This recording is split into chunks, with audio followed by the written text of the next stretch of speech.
다솜 최면 상담 사례 시리즈 제13편 술만 먹으면 성격이 이상하게 변하는 남자 두 번째.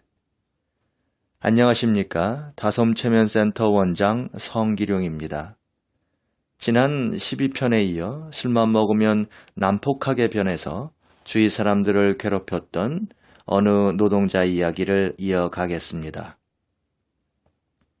술에 취하여 호기를 부리다가 흔들다리에서 떨어지면서 바위에 머리를 부딪혀 머리가 박살나 피범벅이가 된 채 물속에 빠졌는데 물속에 있던 다른 귀신이 그의 영혼을 낚아채어 거기에 붙들려 있게 되었다는 도저히 믿기 어려운 말을 장난치듯 내뱉은 그 젊은 귀신은 자기가 생전에 어떤 삶을 살았으며 죽은 후엔 어떤 행각을 벌였는지를 자랑하듯 말했습니다. 다음 내용은 그 귀신이 내담자 입을 통해 전해준 내용을 정리한 것입니다.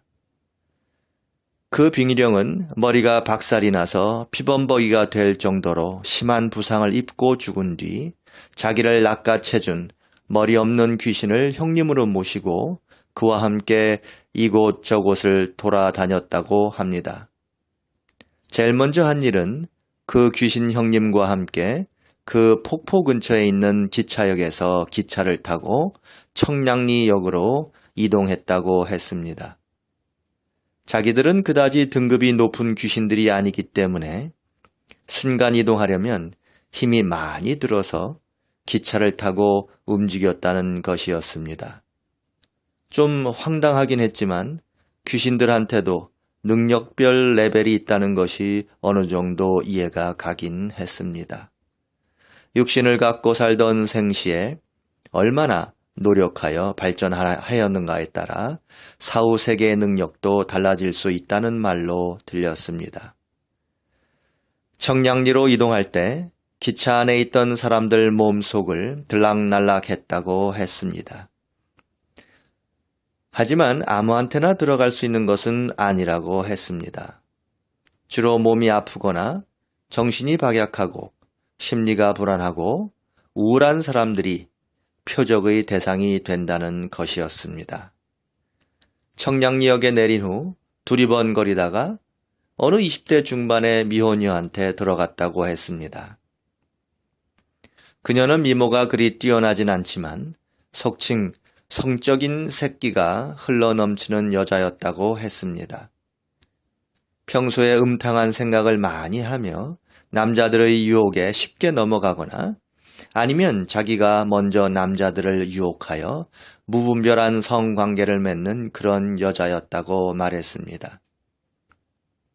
이름까지 말했지만 여기선 밝히지 않기로 하겠습니다. 그녀는 생각이 대부분 불건전하고 음습했으며 심리가 늘 불안하고 밝은 부분 거의 없었다고 했습니다.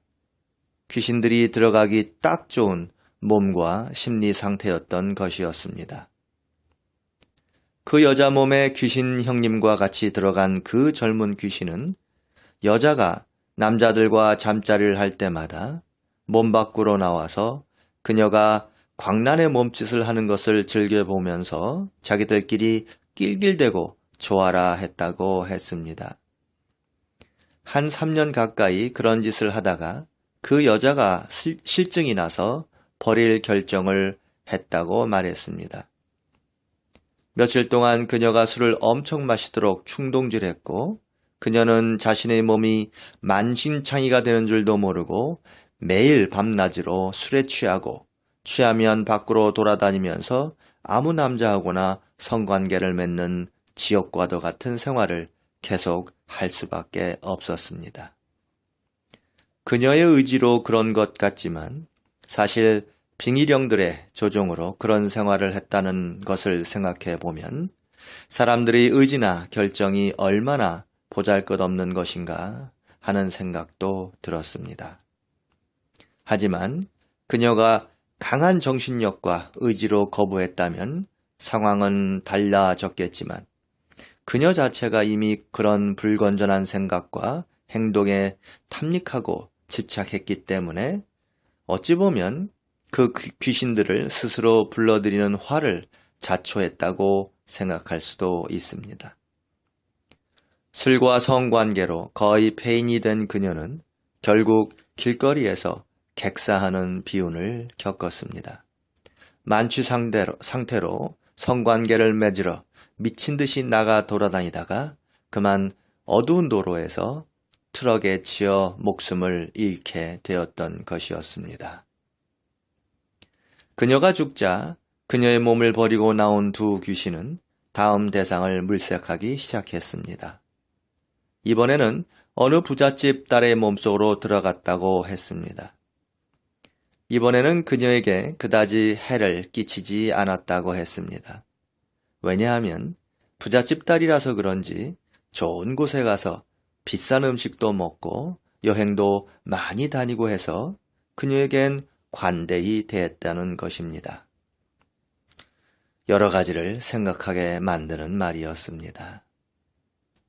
그 부잣집 딸의 몸속에서 한 1년 정도 있다가 이번엔 자기가 죽었던 폭포 근처의 바닷가로 다시 돌아왔다고 말했습니다. 그런데 마침 사람들과 놀러왔던 이 내담자가 술에 떡이 되어 입을 허벌레하게 벌리고 자고 있는 모습이 눈에 들어왔다고 했습니다. 술이 고팠던 귀신들은 일단 이 내담자 입을 통해서 들어와 위장으로 내려갔다고 했습니다. 그렇게 해야 이 내담자가 술을 마시면 자기들도 술이랑 안주를 얻어먹을 수가 있었던 것이었습니다.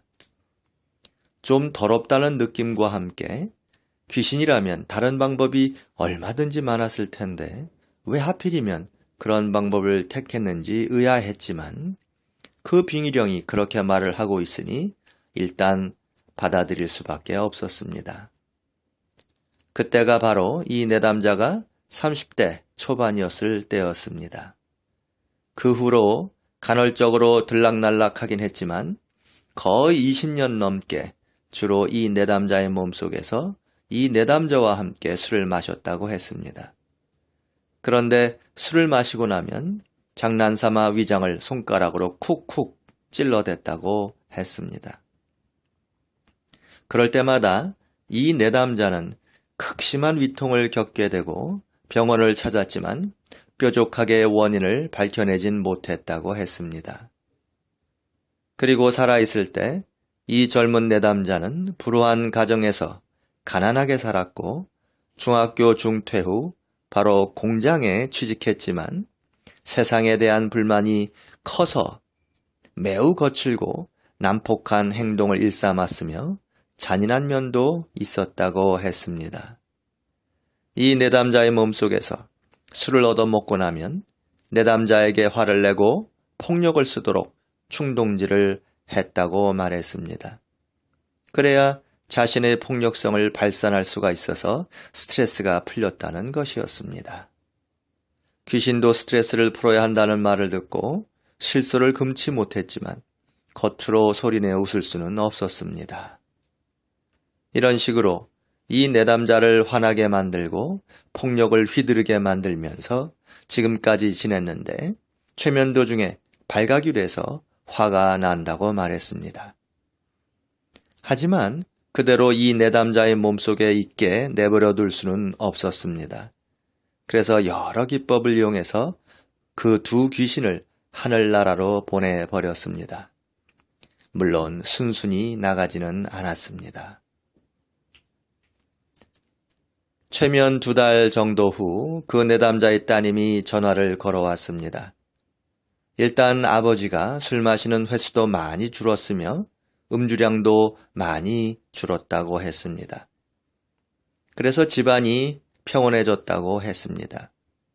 최면 직후 아버지는 엄청난 혼란 상태였다고 말했습니다. 사실 본성이 착한 분이라서 자신의 취했던 모습에 반성을 많이 했으며 웬만하면 술을 마시지 않으려고 노력하고 계시다고 전했습니다. 아직까진 큰 문제는 없지만 그래도 아직 안심이 안 된다고 걱정을 놓지 않았습니다. 앞으로 문제가 더 커지면 다시 연락하라고 당부해두고 전화를 끊었습니다. 한편의 코미디 같기도 해서 희극대본으로 쓴다면 참 재밌겠다 하는 생각이 들 정도로 그 빙의령의 구슬은 장난기와 똘끼로 가득 차 있습니다. 믿어야 할지 말아야 할지 결정이 쉽지 않으실 것입니다. 빙의령의 존재에 대해선 증명할 수는 없지만 최면중의 이야기를 들어보면 살아있을 때 정말 잘 살아야겠구나 하는 생각을 하게 됩니다. 빙의령의 소나기에서 벗어난 내담자가 부디 오래오래 건강하고 행복하게 사시길 바랍니다. 긴 글 경청해 주셔서 감사합니다. 지금까지 다솜 최면센터 원장 성기룡이었습니다. 감사합니다.